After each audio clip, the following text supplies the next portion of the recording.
पारंपरिक शेतीला फाटा देत जिल्ह्यातील 837 शेतकऱ्यांनी रेशीम शेती करून त्यातून 2023-24 या वर्षात 12 कोटींची कमाई केली आहे।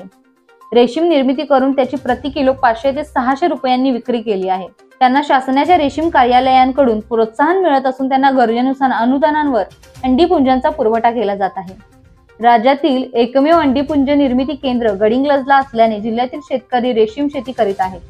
सध्या करवीर, हातकणंगले, गडिंग्लज तालुक्यातील 837 शेतकऱ्यांनी 835 एकर जमिनीवर रेशीम निर्मितीसाठी तुतीच्या वनस्पतीची लागवड केली आहे। या शेतकऱ्यांना यावर्षी 3,49,410 अंडीपुंजांचे वितरण शासनाच्या रेशीम कार्यालयाकडून केले आहे। 1 किलोला 75% पर्यंत अनुदान अंडीपुंजांसाठी देण्यात आले आहे। इतके अंडीपुंजां घेऊन 837 शेतकऱ्यांनी 2,26,707 रेशीम कोषचे उत्पादन केले।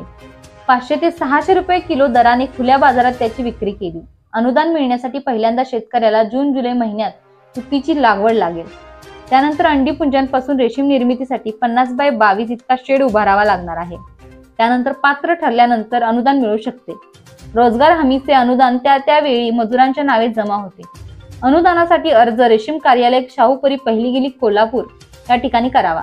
रेशीम शेतीसाठी मिळणारे अनुदान: सिल्क समग्र योजना 3,75,000, रोजगार हमी योजना 1 एकरसाठी 4,18,000।